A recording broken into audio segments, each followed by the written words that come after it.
तो हाय श्रीजिता। सबसे हाय। पहले जानना चाहेंगे, बिग बॉस में आप गई थी लेकिन अब एलिमिनेट होके बाहर आ गई है, कैसी रही पूरी जर्नी? जर्नी तो बहुत ही छोटी रही है, पर बहुत खूबसूरत रही है। 14-15 दिन मैंने बहुत सारे मेमोरीज़ बनाया। बहुत कुछ सीखने के लिए मिला है। लाइफ में बहुत छोटी छोटी चीज़ें जो हम नज़रअंदाज कर देते हैं, वो सारी चीज़ें सीखने के लिए मिली है। इंसान को समझने की समझ बढ़ चुकी है मेरे अंदर। पेशेंस बढ़ चुका है। Then I think I am a more stronger person right now, stronger human being. तो बहुत सारी छोटी छोटी चीज़ें I got to learn. And though the journey was very small, but फिर भी I enjoyed every bit of it, every part of it. मैं thanks कहना चाहती हूँ मेकर्स को और कलर्स को कि मुझे इतनी बड़ी रियलिटी शो में जाने का अपॉर्चुनिटी दिया उन्होंने। और मैं इतने बात मत करो ना। अ, मैं थैंक्स कहना चाहती हूँ मेकर्स को और कलर्स को कि मुझे ये रियलिटी शो में जाने का मौका दिया है और अपॉर्चुनिटी दी है। और इस अपॉर्चुनिटी की वजह से मुझे बहुत कुछ लाइफ में सीखने के लिए मिला है। साथ ही बाहर निकले जब आप, तो फ्रेंड्स एंड फैमिली के तो बहुत सारे रिएक्शंस मिले ही होंगे कि आपको ऐसे नहीं ऐसे करना चाहिए था, और आपने भी एपिसोड्स देखे ही होंगे, तो कितना लाइक कुछ। ऑनेस्टली फ्रेंड्स और फैमिली ने तो ज़्यादा कुछ रिएक्शन नहीं दिया। इनफैक्ट जितना मुझे इंसाइट मिला है फैंस से या फैमिली से या फ्रेंड्स से, यही कि you are doing very well.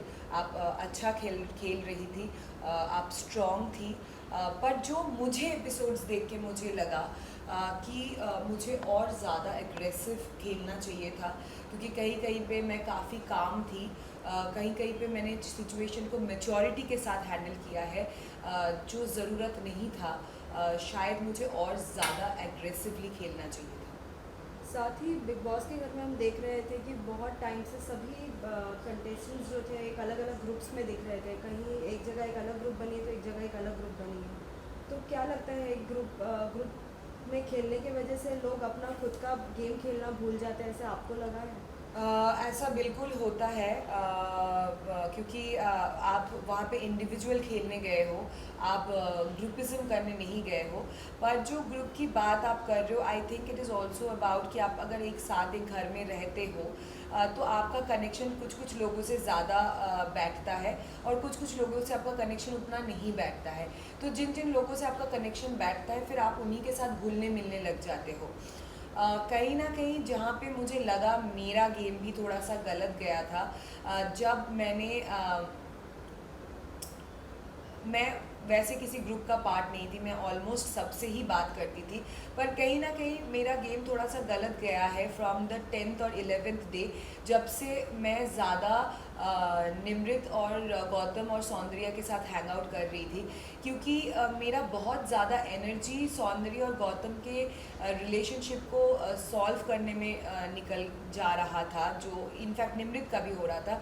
क्योंकि वो उस टाइम पे वो सब स्टूपिडिटी चल रहा था, किसिंग विसिंग का, कि शालीन उसको किस कर रहा है, वो शालीन को किस कर रही है, और ये सारी स्टूपिडिटी चल रही थी। And obviously Gautam was kind of close to me and Nimrit, तो वो बहुत ज़्यादा अपसेट हो गया था और बहुत ज़्यादा गुस्से में आ गया था। तो काफ़ी टाइम हमारा निकल गया था उस टाइम पे उसको समझाने में या सौंदर्य को समझाने में, जो कि ज़रूरत आई थिंक बाहर आने के बाद मुझे लगता है कि दैट वाज नॉट रिक्वायर्ड, क्योंकि मैं उन दोनों का गेम खेलने वहाँ नहीं गई थी। ठीक है, as a nice human being मैं उन दोनों को समझा सकती हूँ। आफ्टर ऑल जो डिसीजन होगा उनका, वो भी एक बड़े इंडिविजुअल है, वो खुद डिसीजन लेंगे। समझा के कुछ फ़ायदा होता नहीं है। पर मैंने और निमृत ने शायद बहुत टाइम वेस्ट वहाँ पे कर दिया था, जो रिक्वायर्ड नहीं था। या जब आप इविक्ट हुई तो आपको ऐसा लगा कि नहीं, मुझे नहीं होना चाहिए था, मेरे बदले कोई और कंटेस्टेंट को होना चाहिए था, क्योंकि मैं तो मेरा गेम सही खेल रही थी, मैं तो सभी नियम सभी चीज़ों का लाइक सही तरीके से खेल रही थी। ऑनेस्टली जब मैं एविक्ट हुई थी मैं बहुत ज़्यादा शॉक थी। मुझे डेफिनेटली लगा कि शायद इतना जल्दी तो मुझे नहीं जाना चाहिए था। लेकिन जब मैं घर पे वापस आई और एपिसोड्स बहुत सारे पुराने जो एपिसोड्स हैं मैंने देखा, तो मुझे कहीं ना कहीं लगा कि हाँ, इतना जल्दी नहीं जाना चाहिए था। मैं तो अच्छा खेल रही थी, पर कहीं ना कहीं ये भी नॉलेज मुझे लगा कि यहाँ पे मैं बेटर खेल सकती थी। साथ ही बीच में बिग बॉस ने भी बीच में रियलाइज़ कराया था कि आप और टीना बहुत अच्छे दोस्त थे, लेकिन साथ ही हम देख रहे थे कि बहुत ही बैक बिचिंग टीना भी एक साइड से कर रही थी। क्या लगता है as a like friend she should have not did that, कि वो लाइक गेम के लिए कुछ भी कर रही थी जैसे? नहीं, आई डोंट थिंक वो गेम के लिए कर रही थी, क्योंकि मैं उनको पिछले 10 साल से जानती हूँ और वो बहुत ही एक इनसिक्योर किस्म की लड़की है, और उन्होंने ये चीज़ें बहुत बार किया है, बहुत बार किया है। जो वो वहाँ पे बोल रही थी वो उसकी बिलीफ है, उसका थॉट है वो, और वो मानती है मेरे बारे में ऐसा। वो गेम के लिए मेरे बारे में ऐसे नहीं बोल रही थी, वो जेन्युइनली मानती है कि तुम लोग मेरे फ्रेंड्स हो, तुम क्यों श्री के साथ भी जाके बैठते हो, मुझे उसका वाइब्स अच्छा नहीं लगता, वो क्यों आके हमारे साथ बैठ जाती है, मैं नहीं बैठूंगी फिर। वो उनका खुद का मानना है, क्योंकि वो इनसिक्योर फील करती है। क्या क्वेश्चन था? कि एज इन लाइक वो आपकी अच्छी फ्रेंड है और ओ या, तो फर्स्ट ऑफ ऑल हम बिल्कुल अच्छे फ्रेंड नहीं थे। It was more like a taunt, जो सलमान सर ने भी बोला था, इट वॉज अ टॉन्ट। वो साफ दिख रहा था कि हम अच्छे फ्रेंड नहीं है, क्योंकि मैं भी उनके साथ बात नहीं कर रही थी, और वो कॉन्स्टेंटली मेरे पीठ पीछे बहुत सारी चीज़ें वो डिफरेंट लोगों को जगह जगह पे जाके बोल रही थी, जो निकलने के बाद मुझे एपिसोड देख के पता चला। और obviously we were never friends.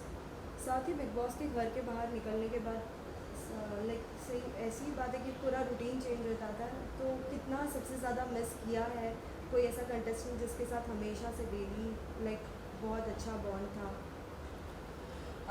Honestly हाँ, रूटीन तो बिल्कुल भी चेंज हो जाता है कि आप बाहर की दुनिया के साथ बिल्कुल कनेक्ट नहीं कर पाते हो। अभी तक मैं कनेक्ट नहीं कर पा रही हूँ, शायद मेरा शरीर इधर है, पर दिमाग, मेरा सोल, मेरा सोच, सब कुछ उसी घर में भटक रहा है।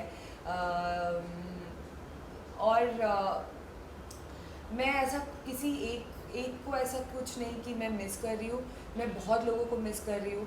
मैं वो माहौल मिस कर रही हूँ, वो कांस्टेंट बातचीत में मिस कर रही हूँ, वो उस घर को मिस कर रही हूँ, और डेफिनेटली बिग बॉस की आवाज़ को मिस कर रही हूँ।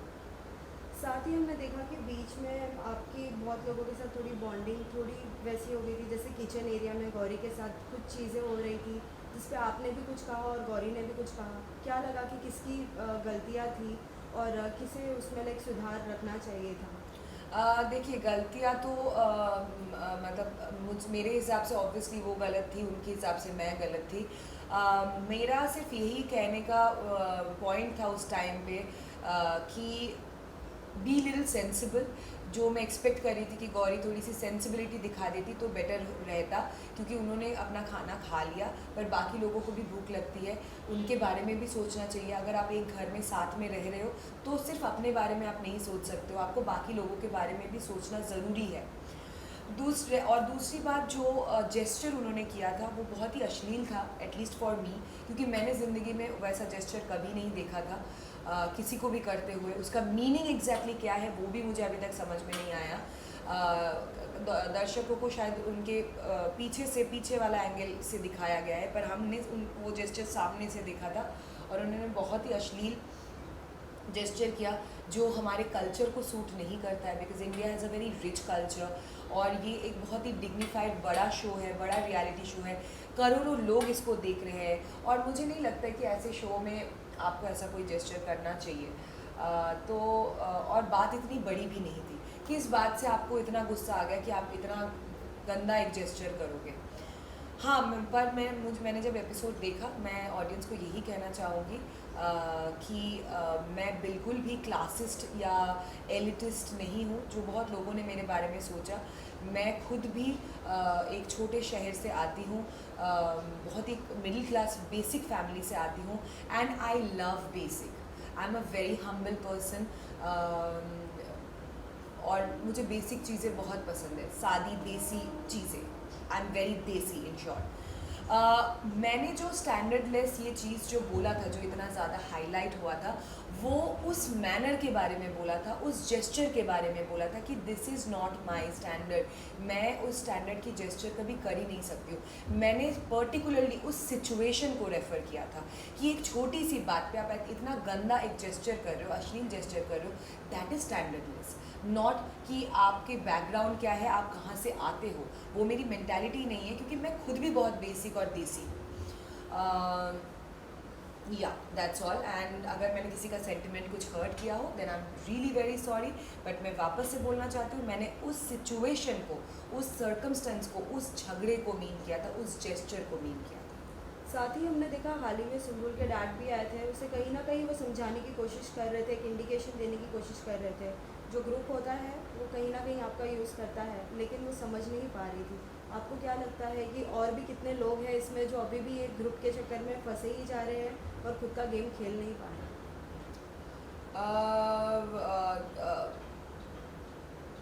ऑब्वियसली कहीं ना कहीं मुझे बाद में लगा कि कहीं ना कहीं मैं भी इसकी शिकार हुई थी। जैसे मैंने बताया कि गौतम और सौंदर्य वाला केस में मैं और निमृत कुछ ज़्यादा ही इन्वॉल्व हो गए थे, जो ज़रूरत भी नहीं था। पर आप जब घर के अंदर रहते हो और आप जेन्युइनली लोगों के लिए केयर करने लग जाते हो, and I am a very caring person. मैं जेन्युइनली गौतम या सौंदर्य के लिए केयर कर रही थी। पर जब अब मैं बाहर से आके चीज़ें देख रही हूँ, तो मुझे लग रहा है कि कहीं ना कहीं इनका रोमांस भी फेक है। तो मैं क्यों किसी फेक चीज़ के लिए केयर कर रही थी। अगला target is for sure Sumbul, क्योंकि सुम्बुल को आके उसके पापा समझा के जाने के बाद भी अंकल ने उस दिन बहुत अच्छी चीज़ें कही है, फिर भी वो नहीं समझ रही है, क्योंकि कहीं ना कहीं वो अपना पोजीशन खो रही है घर के अंदर और वो वीक पड़ रही है, और उसको कहीं ना कहीं किसी का सपोर्ट की कॉन्स्टेंटली ज़रूरत है। और उस डिपेंडेंसी की वजह से वो कॉन्स्टेंटली शालीन और टीना के पास जा रही है और उनको सॉरी बोल रही है, जबकि उनकी गलती भी नहीं है। आप शालीन और टीना को किस बात के लिए सॉरी बोल रहे हैं? सो या I would say Sumbul is also getting involve in this whole thing, group वाला चीज़ में, और वो अपना गेम सही से नहीं खेल पा रही है।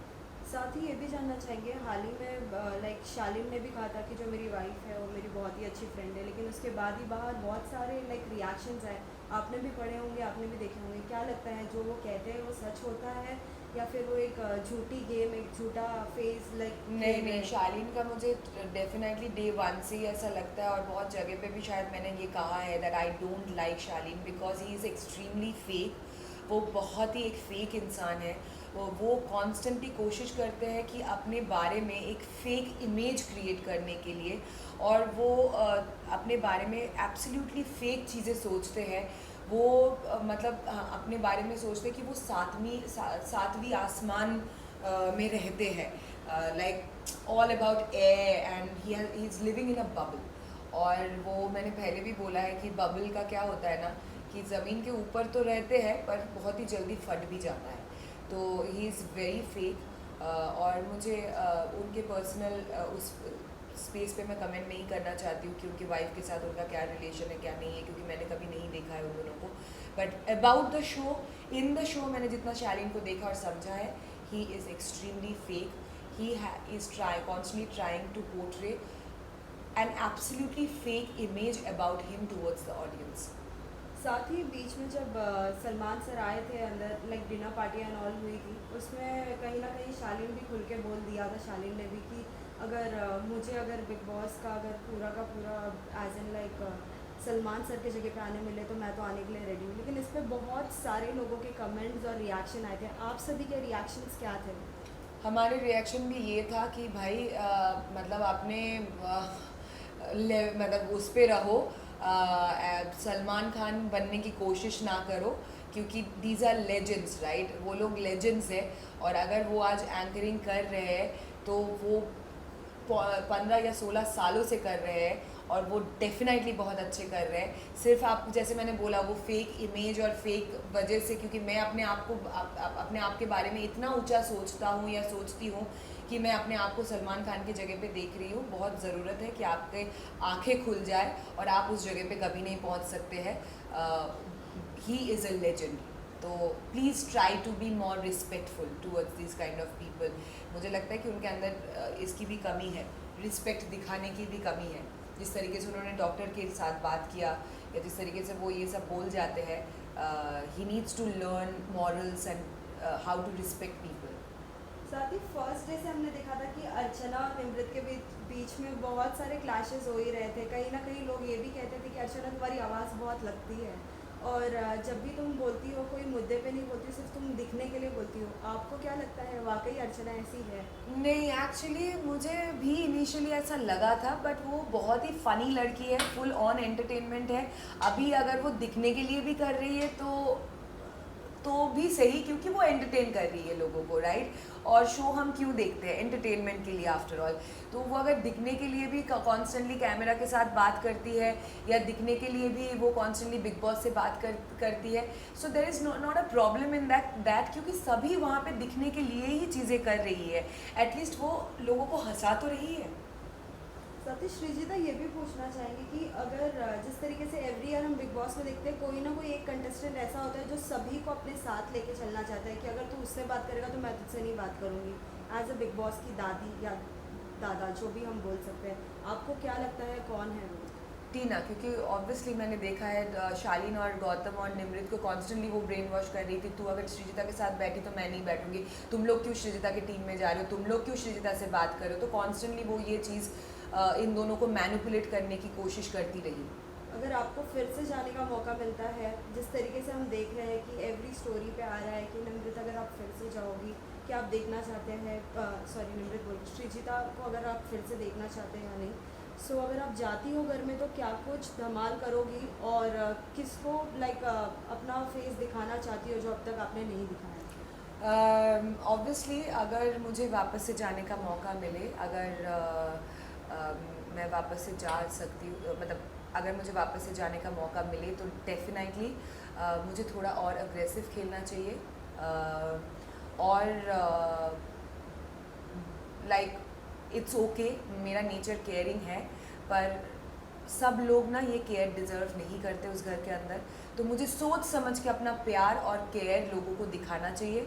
हर किसी को केयर और प्यार मैं उधर करने लग जाऊंगी तो कहीं ना कहीं मेरा गेम ही ख़राब हो जाएगा वापस से।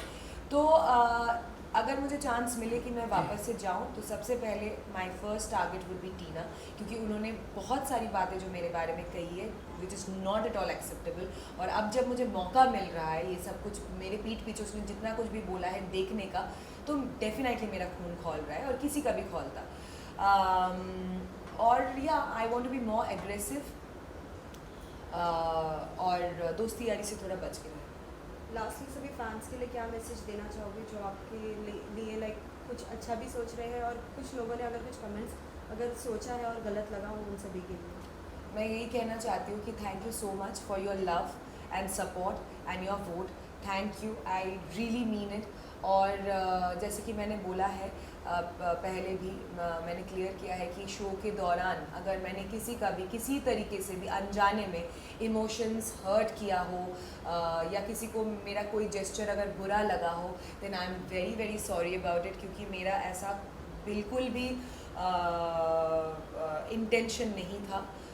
और दूसरी बात, आपके कमेंट्स काफ़ी आ रहे हैं मेरे पास, काफ़ी मुझे उससे इंसाइट्स मिल रहे हैं, इसीलिए ऐसे ही मेरे बारे में ट्वीट करते रहिए, कमेंट्स करते रहिए ताकि मुझे और इंसाइट्स मिले। And thank you so much for all your love and support. और अनजाने में अगर कुछ गलती हो गई है देन सॉरी।